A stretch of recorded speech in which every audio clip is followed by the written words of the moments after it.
Burkina Faso did not just announce a gold mine, it changed who owns it. In July 2026, the government approved Boubouloo, an industrial gold mine in Yako, owned entirely by the Burkina state. The project is expected to run for more than 15 years, backed by over 32 billion CFA francs, with production projected at more than 7 tons of gold. That sounds like sovereignty, but ownership is only the first layer. A country can own the mine and still depend on outside machinery, engineering, financing, refining software, spare parts and trading networks. So the real question is not whether Burkina Faso owns Bubaloo on paper. It is this: can Traore's government turn ownership of the mine into control over more of the value chain and keep more of that value inside Burkina Faso? Because finding gold is not the breakthrough. Controlling what happens after it leaves the ground is. For years, Burkina Faso's gold sector has been shaped by a familiar arrangement. The country owns the resource beneath the ground, while mining companies receive permits to develop deposits, operate mines, and sell the output under a regulated system. Bubaloo is meant to test something different. On July 9, 2026, Burkina Faso's Council of Ministers approved a large-scale industrial mining permit for SOPAMIB Bouboulou S.A. The project is located in Yako in the Yadga region, and the government describes the mine as 100% state-owned. That distinction matters. The government is no longer presenting itself only as the authority that grants a permit, collects taxes, and regulates an operator. With Bubaloo, the state is also stepping into the position of industrial owner. In other words, this is not simply a debate over raising the royalty rate or negotiating a larger public stake. The state is putting its own industrial vehicle at the center of the project and accepting the responsibility that comes with that ownership. And the scale is not symbolic. The announced investment exceeds 32 billion CFA francs. The project is expected to operate for more than 15 years. Officials project average gold production of more than 7 tons, more than 39 billion CFA francs in direct revenue for the national budget excluding dividends, and around 1,200 direct and indirect jobs created or maintained. Those numbers immediately make Bubaloo look like a sovereignty story. But look closer. A government can own every share in a mining company and still face the same unforgiving questions that confront any industrial operator. Can the mine control costs? Can it keep equipment running? Can it secure skilled engineers and technicians? Can it process ore efficiently? Can it manage safety, environmental obligations, procurement, spare parts, and cash flow without turning state ownership into state dependency? And when the gold is finally produced, how much of the value created around that gold will actually remain inside Burkina Faso? That is why Bubaloo matters beyond one mining permit. If the project works as intended, it could demonstrate that the Burkina state can move from receiving a share of mining value to taking a much larger role in creating, managing, and capturing that value itself. But ownership also moves risk in the same direction. When a private operator fails, the state may lose taxes, royalties, jobs, and economic activity. When the state itself is the industrial owner, poor execution can also hit public capital, public credibility, and future investment choices. So the real importance of Bubaloo is not simply that Burkina Faso now owns a gold mine. It is that the country is testing whether ownership can become capability. And that leads to the next question. Why did Burkina Faso decide that collecting revenue from gold was no longer enough? Gold has never been a minor issue for Burkina Faso. By 2023, the mining sector accounted for 14.8% of the country's GDP and generated 762.7 billion CFA francs in state revenue. That means the old model was not producing nothing. Mines were already paying into the public system, supporting jobs and feeding the national budget. But revenue is not the same as control. Under Burkina Faso's 2024 mining code, the state strengthened the mechanisms through which it can participate in industrial mining companies. The government has also moved to operationalize SOPAMIB, the State Mining Participation Company, as a single strategic vehicle intended to increase the country's share of the value created by its mineral resources. That change reveals the deeper question behind Bubaloo. For years, the central debate in many resource-rich countries has been framed too simply: who owns the gold underground But the more important economic question begins after the deposit is discovered. Who raises the capital? Who buys the machines? Who controls the operating company? Who supplies fuel, explosives, software, spare parts, laboratories, and technical services? Where is the ore processed? Where is the gold refined? Who sells it, finances it, and reinvests the profit? A country can legally own the mineral resource beneath its soil while capturing only part of the economic activity created between extraction and the final sale. That does not automatically make foreign investment bad. Large mines require capital expertise, technology, and risk-taking, and outside partners can provide capabilities that do not yet exist locally. The real issue is bargaining power and capability.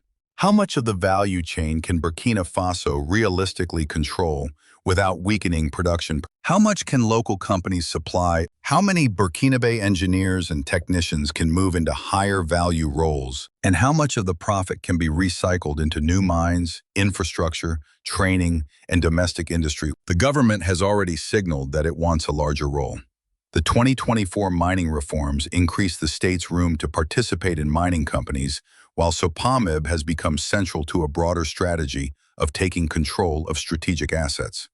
In June 2026, Parliament approved financing to strengthen the Boungou and Wagnion mines under SOPAMIB after those assets had been brought under Burkinabe control. Bubaloo now pushes that logic further.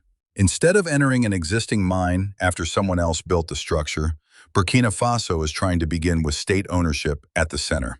That changes the question from how much can the state collect from mining to how much of the mining business can the state actually master? And that is where the next part begins, because becoming the owner is only the first step.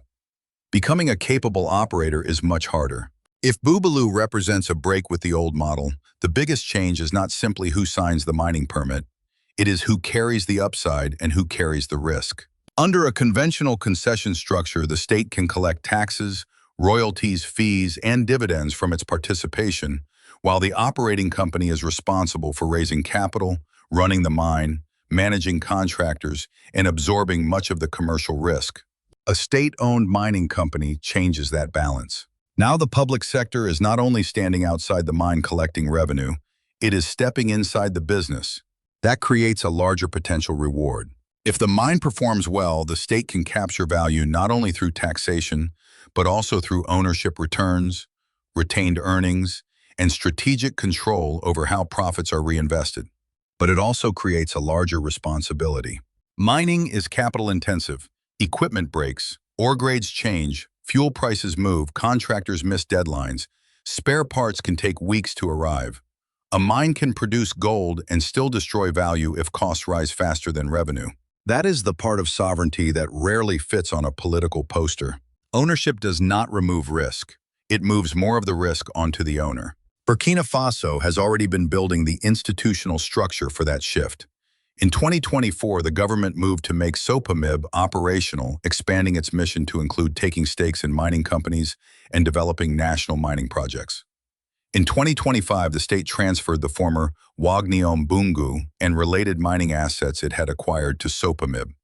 And in June 2026, Parliament approved financing of roughly 33 billion CFA francs to strengthen operating capacity at Boungou and Wagnion. That sequence matters. It suggests Bubaloo is not an isolated announcement. It sits inside a broader attempt to turn SOPAMIB into an industrial actor rather than a passive holder of shares. But this is where the test becomes much harder. A mining company can be 100% state-owned and still depend heavily on external contractors for drilling, blasting, engineering, maintenance, laboratory services, software, financing, or refining. So the real transformation cannot be measured by the ownership certificate alone. It has to be measured by capability. Can Burkinabe managers run the operation efficiently? Can local technicians maintain the machines? Can domestic suppliers win serious contracts? Can the company build reserves, reinvest profits, and finance the next project without permanently depending on emergency support from the state? And can public ownership remain transparent enough that citizens can see whether the mine is creating value or merely consuming capital? Those questions are not arguments against state ownership.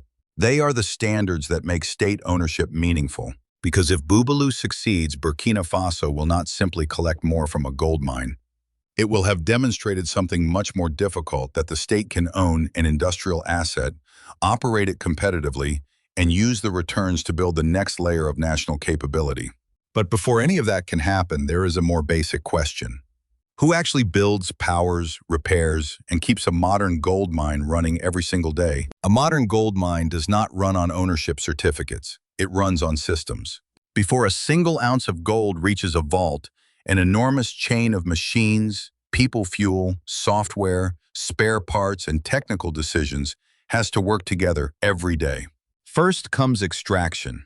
Excavators cut into the ore body, haul trucks move rock from the pit, drilling and blasting teams break material that cannot be moved directly. Pumps keep water under control. Fuel trucks, workshops, tires, lubricants, and replacement parts keep the heavy fleet alive. Then the ore has to be processed.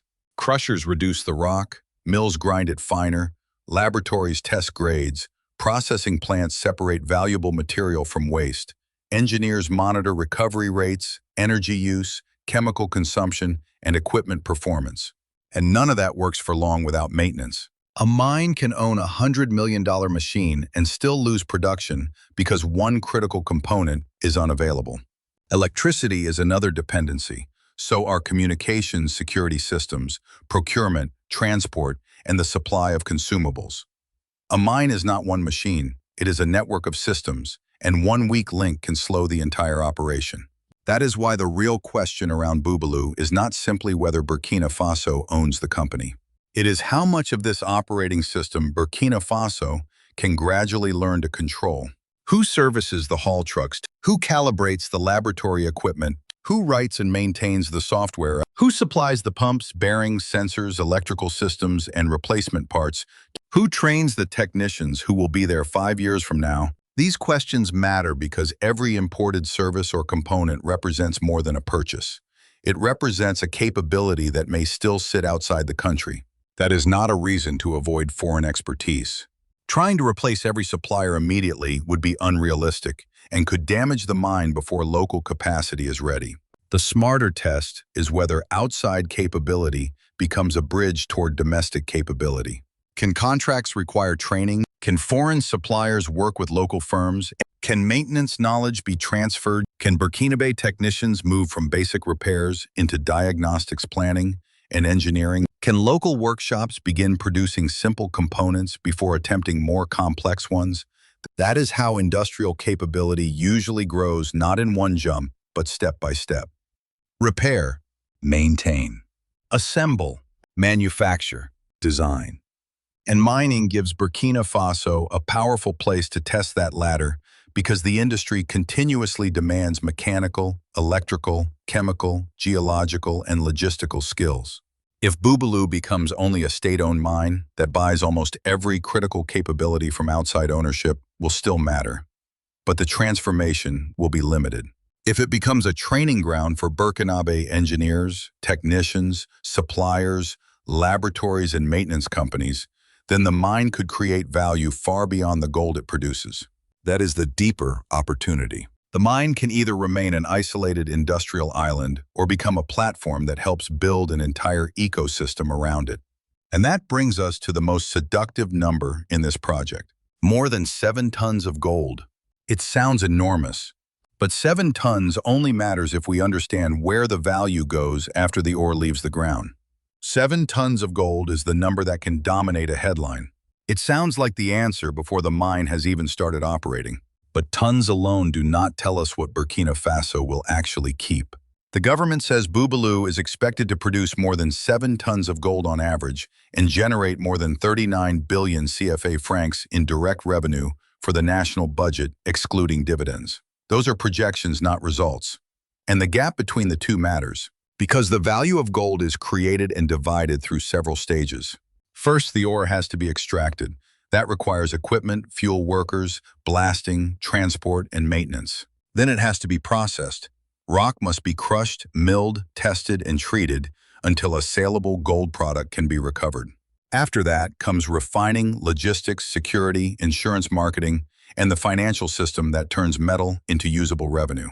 At every stage, somebody is paid. Contractors are paid. Suppliers are paid. Technicians are paid. Lenders may be paid. Equipment has to be replaced. The mine has to cover operating costs before ownership becomes profit. That is why the most important question is not simply how much gold comes out of it. It is how much value remains after everything required to produce that gold has been paid for. State ownership gives Burkina Faso a stronger claim on the upside if Bubaloo performs well.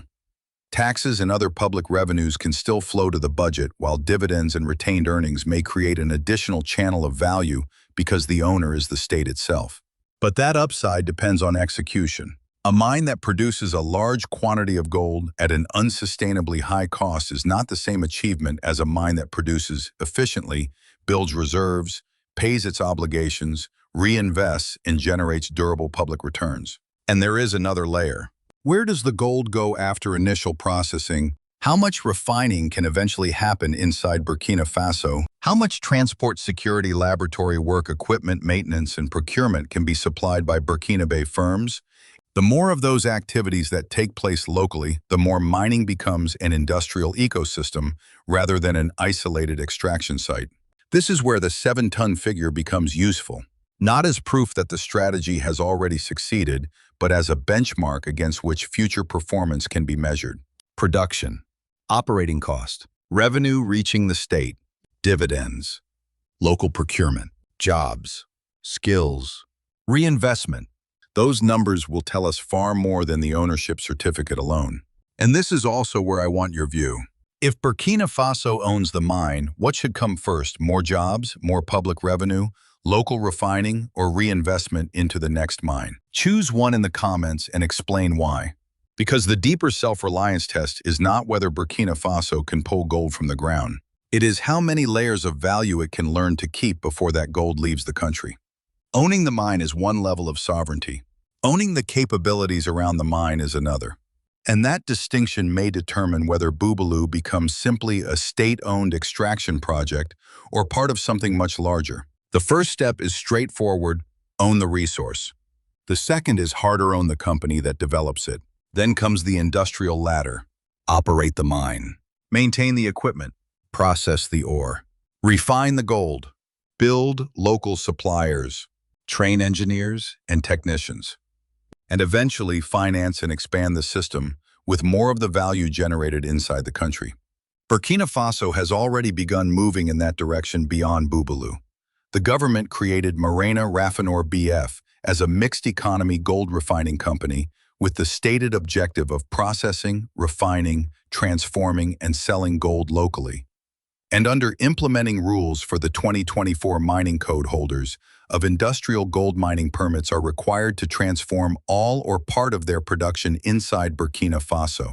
That matters because extraction is only one layer of the business. If gold leaves the mine as an intermediate product, and most of the higher value activity happens elsewhere, Burkina Faso may own more of the mine while still capturing less of the surrounding industrial ecosystem than it wants. But local refining alone will not solve that. A refinery needs reliable feedstock, technical expertise, security laboratories, electricity, maintenance, quality control, financing, and access to buyers. The same principle applies to the mine itself. Self-reliance does not mean eliminating every foreign supplier tomorrow. It means reducing the number of critical capabilities that Burkina Faso cannot perform without someone else. That is a very different goal. A foreign machine can still be useful if Burkinabe technicians learn to maintain it. A foreign engineering company can still add value if local engineers move into more advanced roles.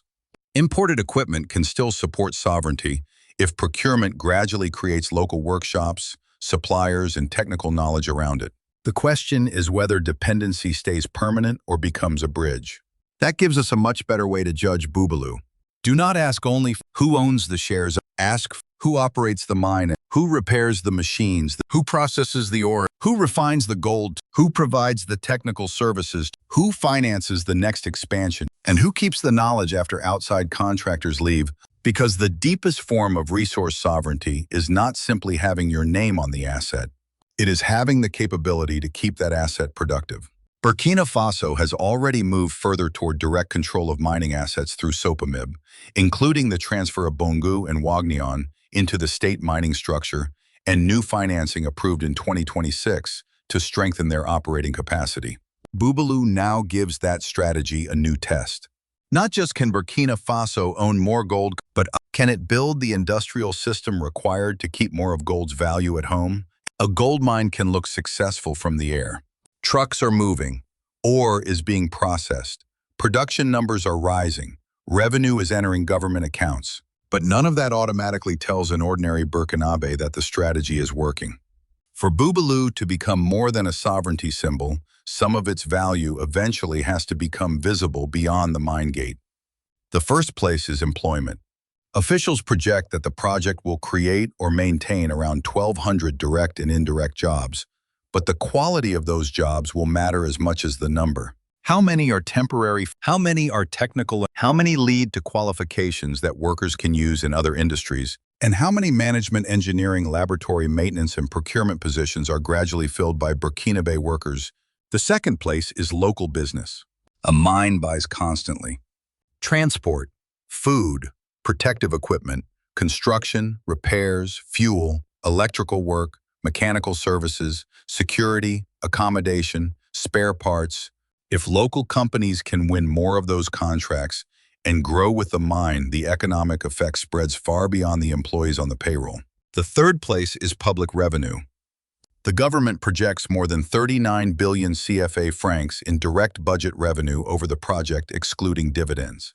But citizens will eventually judge that money by what it helps finance.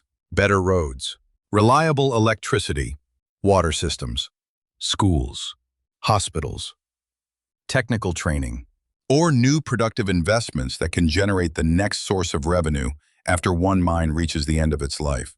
That does not mean every franc from Bubaloo will be traced directly to one classroom or one clinic. Public budgets do not work that simply. But the larger principle matters. Resource sovereignty becomes meaningful to ordinary people when resource value strengthens public capacity. And there is one more test: geography. Mining communities often experience the costs of extraction: first traffic, dust, pressure on roads, land use change, environmental risk, and rising demand on local services. If the benefits feel national while the disruption feels local, frustration can grow quickly. That makes transparency, environmental management, community investment, and credible grievance systems part of the economic model, not side issues. So when Bubaloo begins producing, do not judge it only by tons of gold. Watch what happens around the mine. Watch the jobs. Watch the suppliers. Watch the skills. Watch the public revenue.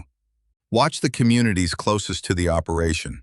Because the most convincing proof of national ownership will not be a government document saying 100%.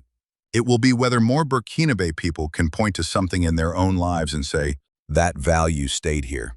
And if that is the standard, then we need a scoreboard. 5 numbers that can tell us over time whether this experiment is actually working. Bubaloo will eventually produce speeches, photographs, production announcements, and political arguments. But none of those should decide whether the strategy worked. 5 numbers should. Number 1, actual gold production. The project is expected to produce more than 7 tons on average. Once operations begin, the first test is simple. How much gold is actually recovered compared with what was projected? Number 2, the cost of producing it. 7 tons means much less if extraction fuel maintenance contractors, imported equipment, and financing consume most of the value. A successful state-owned mine has to produce competitively, not merely produce. Number 3, what actually reaches the public side of the balance sheet? Taxes, dividends, retained earnings, and money available for reinvestment. The important comparison will be between what was promised before production and what the state actually receives after costs. Number 4, how much capability stays inside Burkina Faso? Not only the number of jobs. Look at who holds the technical jobs. How much procurement goes to local companies? How much maintenance can be performed domestically? How many engineers and technicians leave the project with skills Burkina Faso can use somewhere else? And number 5, maybe the most important of all, what happens to the value after the gold leaves Bubaloo? If more processing, refining, technical services, financing, and reinvestment happen inside Burkina Faso, then state ownership will have begun changing the wider value chain. If they do not, Bubaloo may still be profitable, but the transformation will be smaller than the headline suggests. That is the standard worth remembering. Burkina Faso did not suddenly become rich because it created a state-owned gold mine.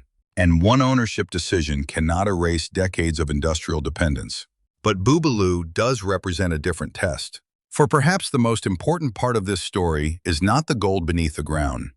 It is what Burkina Faso learns to do around it. So, what should determine whether this experiment succeeds? More gold, more government revenue, more Burkinabe jobs, or more of the entire value chain controlled at home? Tell us which one matters most and why. And subscribe if you want to follow what happens after the announcements, because this story will ultimately be decided by results. Traore has changed who owns the mine. Now comes the harder question. Can Burkina Faso change who keeps the value? Disclaimer, this video is fictional storytelling created for education, commentary, and entertainment. It is not a factual report or official information. Any similarities to real events are coincidental. Please enjoy it as creative content only.